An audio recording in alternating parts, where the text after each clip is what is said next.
الرجیم بسم اللہ الرحمن الرحیم الحمد للہ رب العالمین والصلاة والسلام علی سیدنا و نبینا ابی القاسم محمد صلی اللہ علیہ وعلی آبائہ الطیبین و آلہ الطاہرین المعصومین الہداۃ المکرمین الذین اذھب اللہ عنہم الرجس وطہرہم تطہیرا. اما بعد فقد قال سبحانہ وتعالی فی کلامہ الاعلی بسم اللہ الرحمن الرحیم ان الدین عند اللہ الاسلام. صدق اللہ العلی العظیم. سامعین و ناظرین محترم، السلام علیکم ورحمۃ اللہ وبرکاتہ. بیان حق و حقیقت کے اس جاری سلسلے میں ہم بحث کر رہے تھے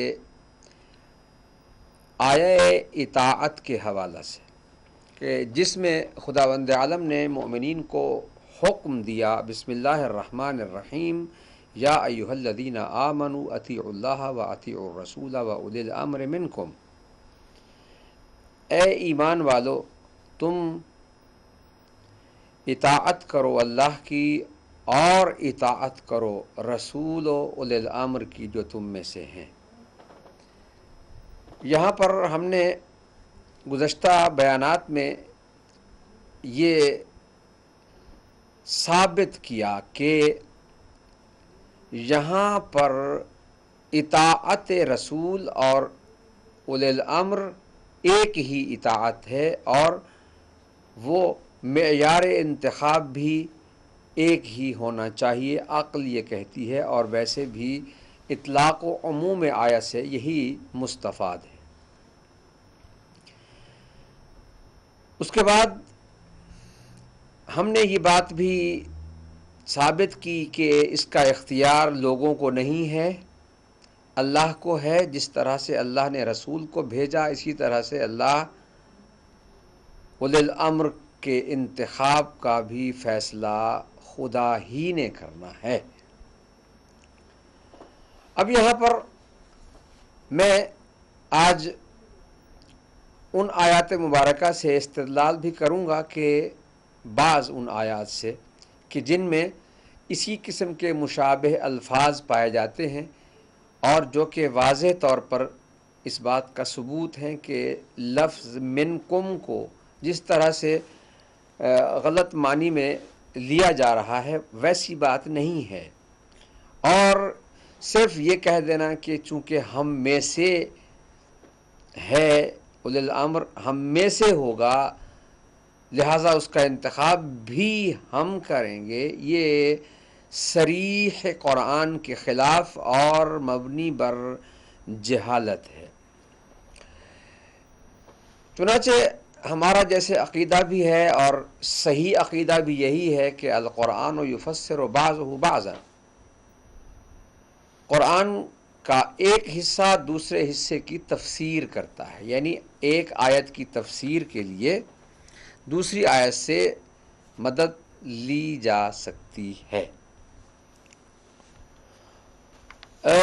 یہاں پر بالکل اسی طرح کی ایک آیت کی تلاوت کا شرف حاصل کرتا ہوں جس میں لفظ منکم آیا ہے. سورہ مبارکہ بقرہ آیت نمبر 151 151. ارشاد الہی ہے بسم اللہ الرحمن الرحیم کما ارسلنا فیکم رسولا منکم یتلو علیکم آیاتنا ویزکیکم ویعلمکم الکتاب والحکمت ویعلمکم ما لم تکونوا تعلمون. کما ارسلنا فیکم رسولا منکم، یہاں پر بھی اسی طرح سے لفظ منکم آیا ہے جیسے وَأُولِي الْأَمْرِ مِنْكُمْ میں تھا. اگر تو رسول جو ہم میں سے تھے ان کا انتخاب بھی ہم نے کیا تو پھر اولی الامر کا انتخاب بھی ہم کریں گے. اگر رسول کا انتخاب اللہ کے ہاتھ میں ہے تو پھر اولی الامر کا انتخاب بھی ہمارے ہاتھ میں نہیں ہوگا. لفظ منکم سے استدلال کرنا عین خلاف قرآن ہے. لفظ سے منہم اور من انفسہم اور زیادہ تاکید کو ثابت کرتا ہے کہ اس کا مطلب یہ نہیں کہ ہم بنائیں گے۔ سورہ مبارکہ آل عمران آیت نمبر 164 بسم اللہ الرحمن الرحیم لقد من اللہ علی المؤمنین اذ بعث فیہم رسولا من انفسہم، اللہ نے مومنین پر احسان فرمایا کہ ان میں ایک رسول بھیجا انہی میں سے۔ تو اب جس طرح سے معیار ہے رسول کا کہ اسے اللہ نے منتخب کرنا ہے، اور ویسے بھی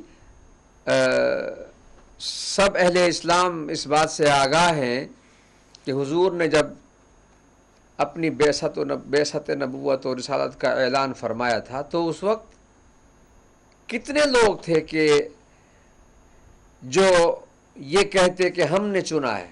اگر یہ اس زمانے میں بھی یہ نو مسلم حضرات ہوتے تو یہ کہہ دیتے کہ ہاں ہم نے چنا ہے، کیونکہ اسلام تو ابھی آیا ہی نہیں تھا۔ اظہار اسلام اس وقت ہوا جب حضور کی بعثت کا اعلان ہوا، اور اس کے بعد کچھ لوگ جو خوف یا طمع کی وجہ سے فتح مکہ کے بعد مسلمان ہوئے، انہیں لوگوں نے بعد میں خلیفہ بنا لیا۔ اب ظاہر ہے کہ یہ معیار درست نہیں بنتا کہ ہم یہ کہیں کہ رسول کو لوگوں نے بنایا، چونکہ یہ بن نہیں سکتا تھا، ورنہ یہ ایک اور اسی طرح سے کوئی ثقیفہ بھی بن جاتا کہ کوئی بات نہیں، لوگ جو ہیں گمراہ ہو رہے ہیں، ہمیں ایک رسول چاہیے، مل کر بنا لیتے ہیں۔ تو جب رسول نہیں بنا سکے تو اب کہنے لگے کہ چلے اس سے تو ہم بچ گئے، اب آگے چل کے ایک ایسی سکیم بنائی جائے جس سے اب قرآن کی یہ ایسا منصوبہ تھا جس کی بڑی منصوبہ بندی بڑی گہری ہوئی کہ حضور کے بعد یہ مقام کیسے حاصل کیا جائے۔ تو ایسے واہی اور بے بنیاد اصول بنائے گئے کہ جن کی بنیاد پر لوگوں کو انتخاب کا حق دیا جائے، جبکہ رسول اللہ صلی اللہ علیہ وآلہ وسلم بھی یہ حق نہیں رکھتے کہ وہ کسی کو اپنی طرف سے منتخب کر دیں۔ جب وہ نہیں رکھتے ہیں تو پھر کسی اور کو یہ کام کرنے کا کس طرح سے حق حاصل ہو سکتا ہے؟ سورہ توبہ میں بھی یہی ہے۔ سورہ توبہ آیت نمبر 128 لَقَدْ جَاءَكُمْ رَسُولٌ مِّنْ أَنفُسِكُمْ عَزِيزٌ عَلَيْهِ مَا عَنِتُّمْ، تمہارے پاس رسول آیا تمہاری اپنی طرف سے۔ اپنی طرف سے کیا یعنی اپنوں میں سے، تم میں سے، من انفسکم یعنی تم میں سے۔ اب یہاں وہاں انفسہم تھا، یہاں انفسکم ہے، منکم، منہم، من انفسہم، من انفسکم، یہ چار الفاظ ہیں جو قرآن مجید میں آئے ہیں، جن سے یہ ثابت ہوتا ہے کہ انہی میں سے کسی کو چنا گیا۔ تو چننے والے کون تھے؟ بس مسئلہ یہ ہے۔ ہم کہتے ہیں کہ یہ انتخاب اللہ کا حق ہے، وہی چنے گا جس کو رسول بنایا ہے، اس نے وہی جانتا ہے کہ اس رسول کے مسند پر اور رسول کے منصب کو نبوت و رسالت سے ہٹ کر وصایت و خلافت کی صورت میں اور امامت کی صورت میں کون چلائے گا۔